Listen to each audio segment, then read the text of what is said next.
Pela a força do amor, as coisas se juntam. Pela a força do ódio, as coisas se separam. Isso aqui é você começar a pensar sobre o pluralismo e o monismo. E hoje eu vou abordar aqui sobre monismo. O que é o monismo? Eu vou abordar esse assunto porque um inscrito do canal pediu aqui. E vale a pena abordar sobre ele. E eu fui voltar a estudar sobre o assunto para rever, para saber como foi na história da filosofia.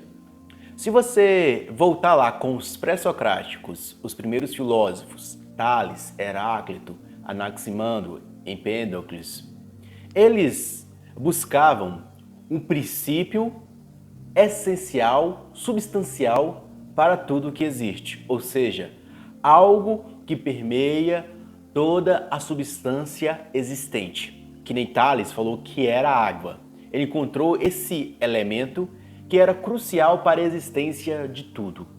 Heráclito falou que o elemento essencial para tudo era o fogo. Ou seja, esses primeiros filósofos, os filósofos da física, que buscava uma essência crucial, substancial para tudo. Que sem essa essência as coisas não existiriam.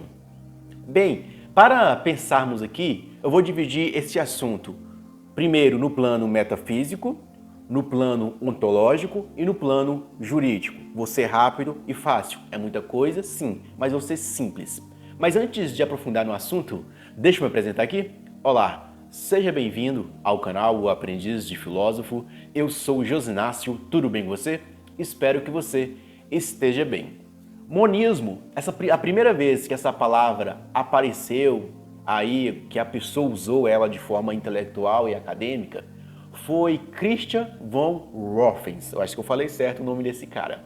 Ele é um alemão do século XVIII que ele aplicou o monismo para elaborar a sua regra lógica, que ele estava buscando uma unidade lógica para pensar sobre o corpo e sobre a alma, que ele era também um estudante de psicologia. Você lembra lá quando tinha René Descartes? René Descartes falava que tinha uma divisão entre corpo e alma, que hoje é mais predominante essa visão dualista, que a gente está dividido entre o espírito e a matéria, e a visão mais monista está mais para o plano mais intelectual e acadêmico.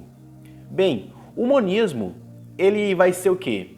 A unidade da realidade como um todo. Como os primeiros filósofos buscavam, eles buscavam um elemento essencial para a unidade da realidade. Aí você vê lá, os primeiros filósofos, eles buscando uma certa unidade da realidade onde eles estavam. Por que eles buscavam isso?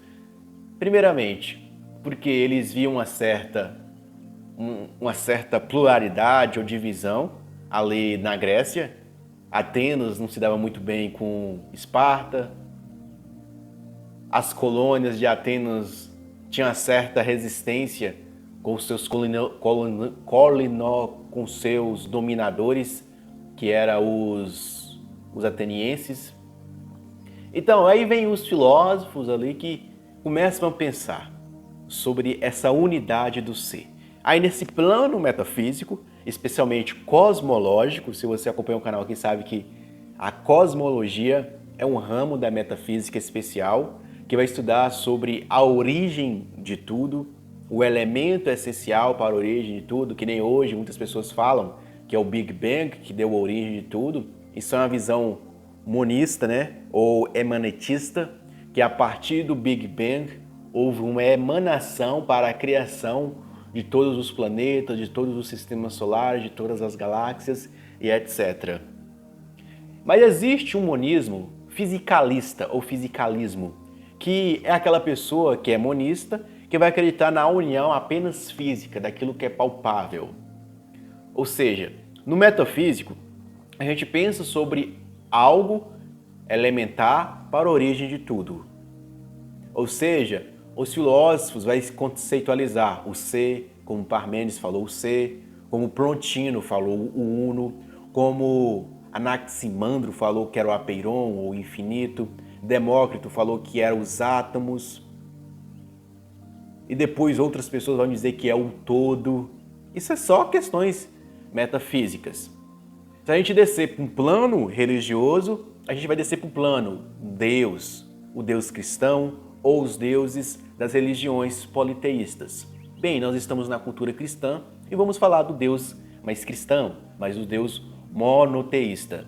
Aqui o monoteísmo não é monismo, porque o monismo aproxima muito de um certo panteísmo, que as coisas estão emanando de um ser. No monoteísmo, as coisas não emanam deste ser. Este ser cria tudo do nada. Esse ser está aqui, ele cria aqui do nada e faz vir a gerar tudo. O fisicalismo já é uma visão mais científica, onde você vai acreditar mais naquilo que é palpável. Não é essa questão tão metafísica que pensa no ser, no uno, no todo. E vai ter um monismo também que é jurídico. O monismo jurídico vai ser aquela questão até de Immanuel Kant, um filósofo lá do século XVIII, que ele aborda que a sua maneira de agir seja elevada ao nível universal.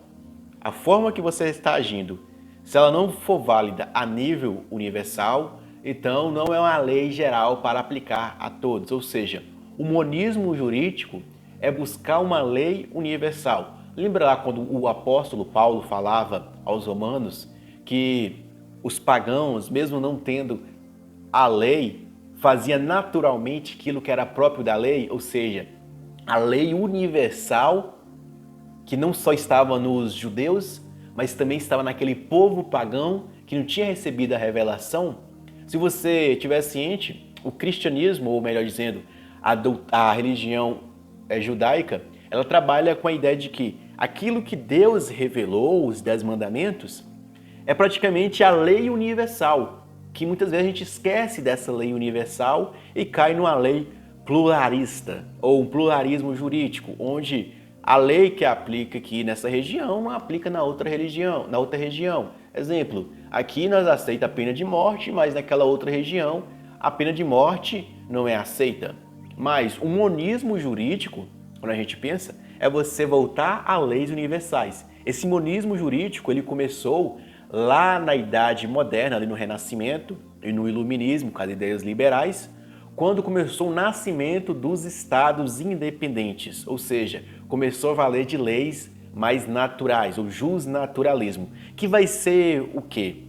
Com Thomas Hobbes, John Locke, que precisa ter leis que sejam regras universais para todos que estão sob o jugo do Estado. Ou então, seja, aqui você busca uma unidade de leis jurídicas para validar uma regra que seja uma máxima para todos. Exemplo, todo mundo tem direito à vida. Então, quem matar outra pessoa, ela também vai ser morta ou ela vai ser excluída dessa sociedade ou ela vai sofrer uma pena, porque ela feriu um princípio universal.